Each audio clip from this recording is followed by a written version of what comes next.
हर हर महादेव। देवों के देव महादेव के चरण में प्रणाम करता हूँ। दुर्गा माँ के चरण में प्रणाम करता हूँ। सरस्वती माँ के चरण में प्रणाम करता हूँ। गणेश भगवान के चरण में प्रणाम करता हूँ। गुरु भाई गुरु बहनों के चरणों में प्रणाम करता हूँ।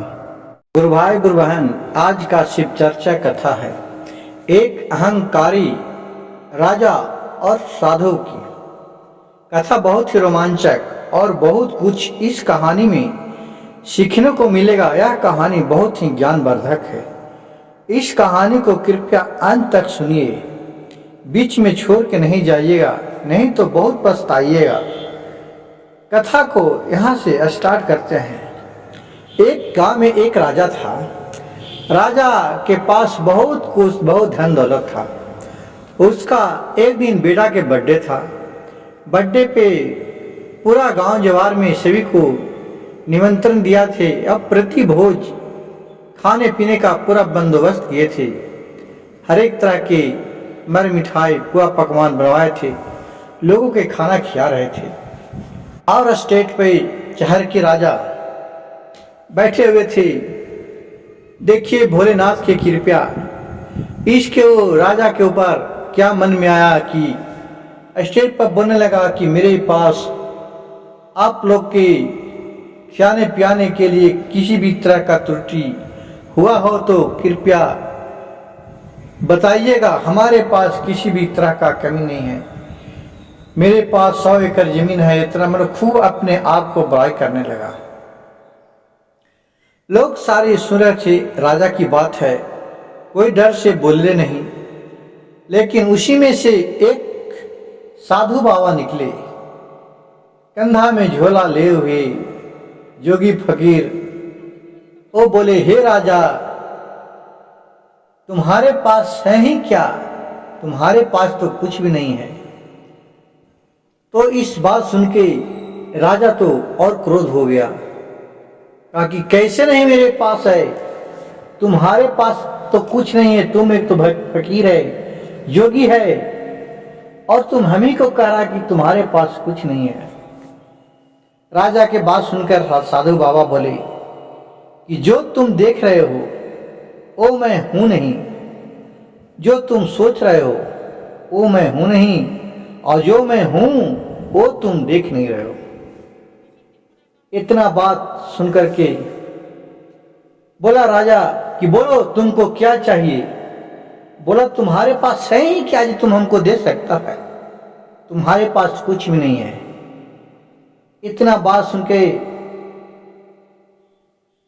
बोला कि नहीं, कैसे है? मेरे पास नहीं रहता तो आज इतना के खाना पीना खिलाते। हमारे पास नौकर चाकर सब कुछ है, भरा भंडार भरा है। कह के नहीं, तुम्हारे पास कुछ भी नहीं है, तुम तुच्छ है। इतना बात सुनकर, वो फकीर के बात सुनकर, और राजा उसे जेल खाने में बंद करवा दिया, कैद। कहा कि इस बूढ़े को उठा करके ले जाके कैद खाने में बंद कर दो। रात भर भूखा रहेगा, तब सुबह में इसको समझ में आएगा जब पेट में चूहा कूदेगा। गुरु भाई गुरु बहन, तो हाँ, पुलिस लोग पकड़ के उसको जो थे ले जाकर के कैद खाने में बंद करा दिए। सुबह हुआ, कचहरी का समय हुआ। कचहरी लगा, राज दरबार में राजा बैठा। बोला कि उस साधु बाबा को इस राज दरबार में हाजिर किया जाए। राजा की आज्ञा बात सुनकर साधु बाबा को महल से कैद खाने से ले जाकर के और कचहरी में खड़ा किया गया। बोलो बाबा, अब तुम्हारा कैसे है? अब सब ठीक है ना?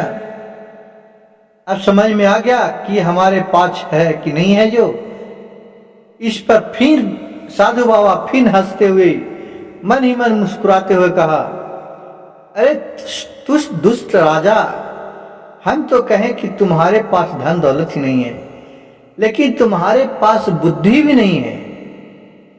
इतना सुनकर के राजा और तिलमिला उठा। बिना बोला कि मैं बिना बुद्धि रहते इतना अरबों खरबों का मालिक हूं, इतना करोड़ों का मालिक हूं, मैं रोज लोगों पर राज कर रहा हूं। कहा कि हाँ, तुम्हारे पास बुद्धि भी नहीं है, तुम अत्याचार राजा हो। तुम अपने स्वार्थ के लिए सभी को गला दबाते हो। इतना बात सुनकर उसे बहुत अंदर से जलजलाया, लेकिन फिर भी वो साधु बाबा मुस्कुराते रहा। अब ये सब बात सुनकर के कहा कि अच्छा, इसको तो डरा धमका कर इस बुढ़े को नहीं जीता जा सकता है। कहा ठीक है, जाओ इसे छोड़ दो और इसके पास देखो कहाँ जाता है। उसे छोड़ दिया। वहां से कुछ दूर पर एक जंगल था। जंगल में एक झोपड़ी लगा हुआ था। वहीं जाकर के वो बुढ़े रात में सोया और रहा। राजा देखा, फिर सुबह उठा वो वहां से चला गया। राजा देखा कि ऐसा करो कि वो उधर गया है साधु बाबा, तो अपने मंत्रियों से और नौकर चाकर से बोला कि यहाँ खूब सारी पैसा ला करके मोटरी बहान बहान के सोना चांदी पैसा कौड़ी रख दो कि जब आएगा बूढ़े तो देख के खुश हो जाएगा कि हमको राजा इस तरह के दिया। और अपने राजा छिप के बगल में देख रहा था। उधर से शाम ढला, फिर बूढ़े बाबा आया। उसने देखा कि मेरे घर में सब कोची कोची मोटरी में बांधा हुआ है। वो सब निकाल के अपने घर से बाहर बिक दिया। उसे किसी भी तरह का मोह ममता नहीं था कि मेरे को पैसा चाहिए, ये चाहिए, वो चाहिए। और एक मोटरी रखे बाबा अपने माथा तक तकिया के लिए कि इसे रात भर आराम से सोऊंगा। फिर वो आराम से सोए। फिर बिहान हुआ, उसको भी वो बाहर बिक के और चला गया। फिर दूसरे दिन राजा साधु बाबा के पास आया। उसी कुटिया में गया, बाबा को दंड प्रणाम किया। बाबा खुश रहने के लिए बोला कि क्या बाबा आपके पास तो हमने बहुत सारे संपत्ति भेजाए थे, उसको तुमने क्यों भेज दिया?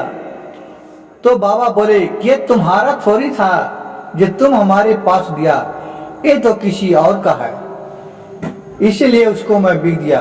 वो समझ गया राजा क्या, अब इसे अच्छा नहीं समझो। अब ये बाबा लगता है कि इसे रंगबाज चाहिए।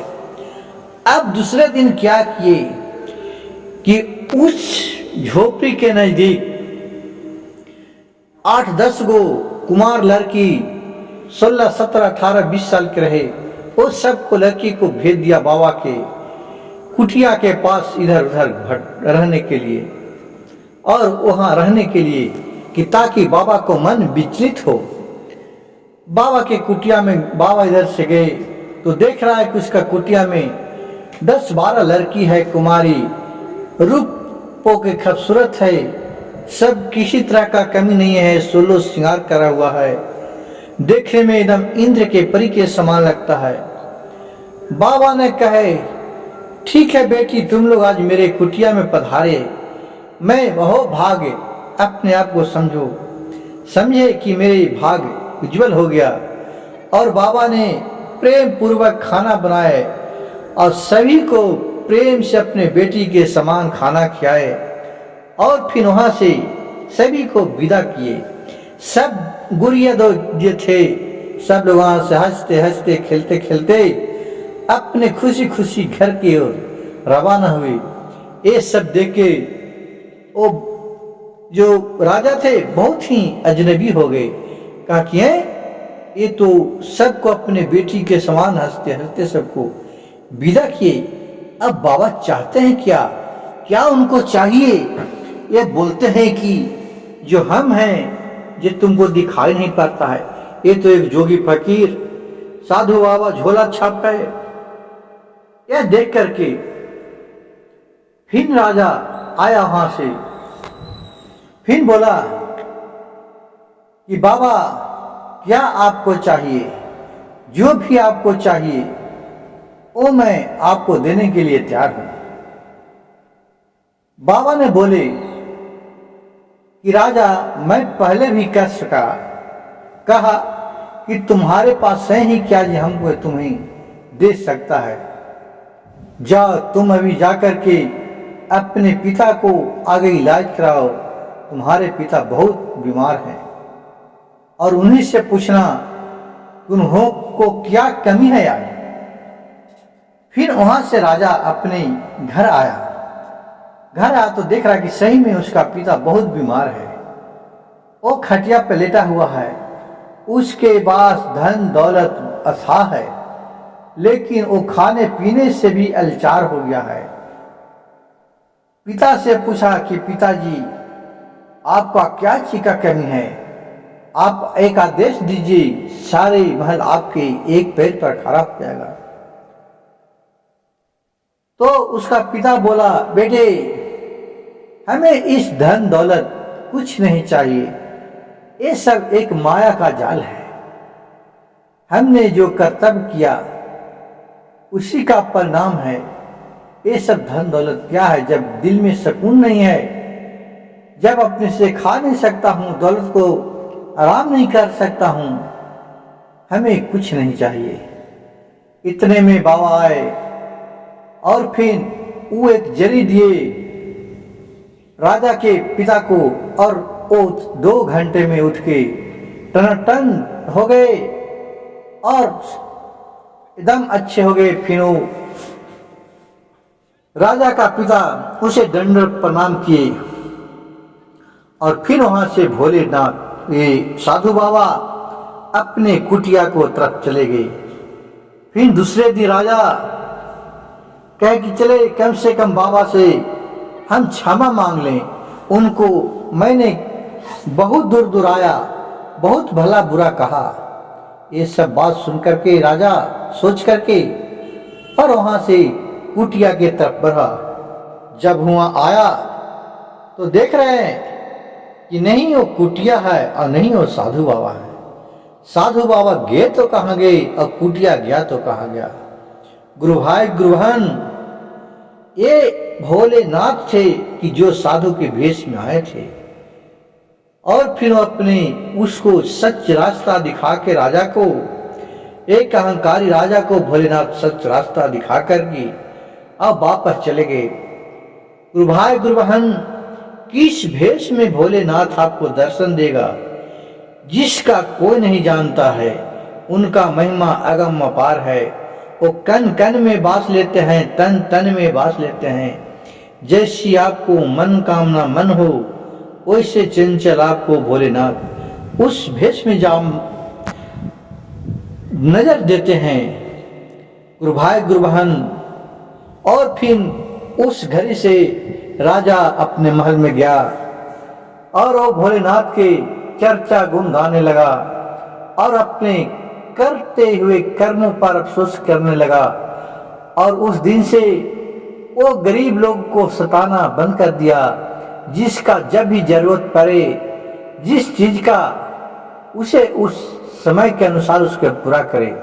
गुरु भाई गुरु बहन, मेरे कहानी अच्छा लगे तो कृपया मेरे चैनल को एक लाइक सब्सक्राइब शेयर जरूर कीजिएगा। कमेंट में हर हर महादेव लिखना नहीं भूलिएगा।